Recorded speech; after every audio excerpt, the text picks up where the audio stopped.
बीमारियों के इलाज में होने वाले खर्च का बड़ा हिस्सा दवाइयों का होता है। हमारी टीम की एक सदस्य ने आमतौर पर काम आने वाली कुछ दवाइयों का एक प्रिस्क्रिप्शन डॉक्टर से लिया। फिर उन्होंने ये दवाइयाँ बाजार में एक केमिस्ट की दुकान से खरीदी। कितना? 2151। और यही दवाइयाँ उन्होंने जेनेरिक मेडिसिन की दुकान से भी ली। कितना हुआ इसका? 354। दवाइयों की कीमत में जमीन आसमान का फर्क दिखाई दिया। राजस्थान में कम कीमत में मिलने वाली इन जेनेरिक दवाइयों की शुरुआत की चित्तौड़ के पूर्व कलेक्टर डॉक्टर समित शर्मा ने।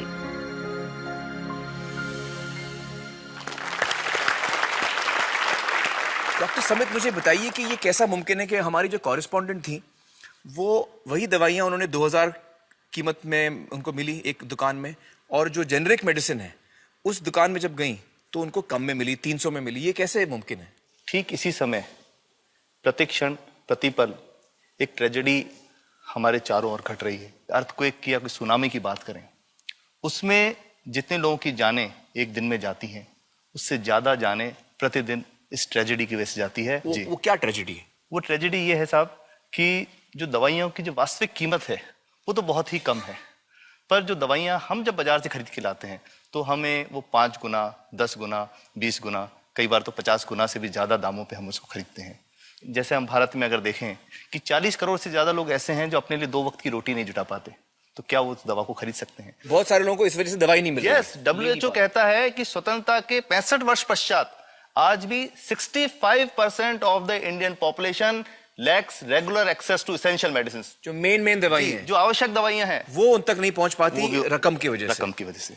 मुझे बताइए कि ये जो जेनेरिक मेडिसिन जो हम कहते हैं, अभी ये अंग्रेजी का शब्द है, इसको हिंदी में कैसे समझाएं? मैं आपको बहुत सरल भाषा में बताता हूँ। तो ये जेनेरिक नाम जो दवा का जो मूल सॉल्ट है, जो इसके अंदर जो दवा है उसका नाम है, केमिकल नाम, उसका केमिकल नाम है। अब जैसे और उदाहरण अगर सरल करके बताएं इसको, तो जैसे ये लड़की दुबली पतली सी नजर आती है, तो मैं अगर डॉक्टर हूं तो मैं इसको ये कहूं 1 गिलास दूध सुबह, 1 गिलास शाम को पिया कर। पर चिकित्सा के व्यवसाय में दुर्भाग्य से हमारे देश में ऐसा नहीं हो रहा। हम ये नहीं कहते कि आप भैंस का दूध लेके आइए, हम कहते हैं कि वो रामू की भैंस का दूध लेके आना। यही ब्रांडिंग है। ये जब उसकी दुकान पे जाती है वो कहता है 500 रुपए लीटर है, लेना है कि नहीं लेना।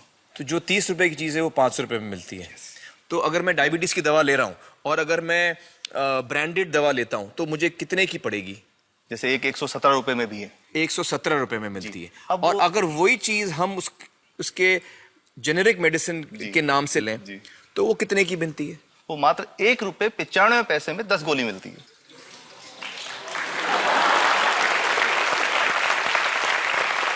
और दोनों गोलियों में कोई फर्क नहीं है किसी किस्म का? 100% समान, क्योंकि इसकी उत्पादन लागत ही इतनी है। उसका manufacturing, packaging, transport, retail margin, जो उसके मार्जिन जो हैं, जो हमारे ज्यादा वो सब मिला करके उतने की ही पड़ती है। कुछ कैंसर के मैं आपको उदाहरण दूंगा, उसमें एक ही दवा जो ब्लड कैंसर के काम में आती है, बाजार में 1.25 लाख रुपए का एक पैकेट मिलता है। 1.25 लाख का एक पैकेट जो 1 महीने चलता है। और जेनरिक में वही दवा जेनरिक में अलग अलग कंपनीज जो बनाती हैं, एक 10,200 में बेचती है, एक 8,800 में बेचती है और एक 6,500 में बेचती है। मतलब ये आपका ये कहना है कि आपके ये प्रयास से इतने कम में राजस्थान में पब्लिक को, आवाम को ये दवाएं पहुंचा रहे हैं आप इस वक्त? जी, क्या बात है।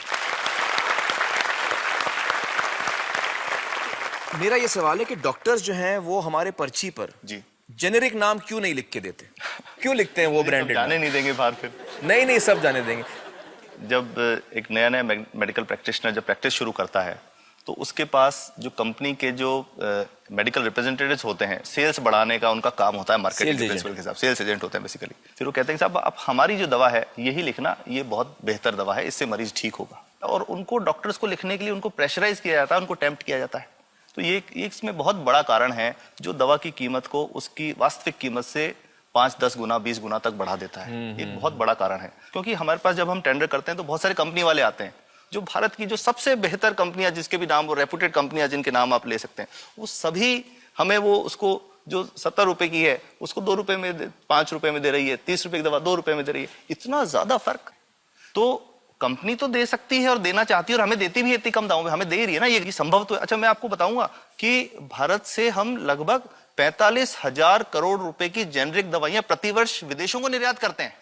आप भेजते हैं दुनिया भर में जेनरिक ये जो सस्ती दवाएं हैं, आप विश्व भर में भेजते हैं और हमारे लोगों को नहीं मिल रही। हमारे देश में महंगी है, हमारे देश में महंगी है, और अगर ऐसा है तो हमें कोई ईस्ट इंडिया कंपनी की जरूरत नहीं, हम वापस उसी दिशा में जा रहे हैं। आपने जब ये शुरू किया तो आपको कोई रेजिस्टेंस फेस करना पड़ा राजस्थान में?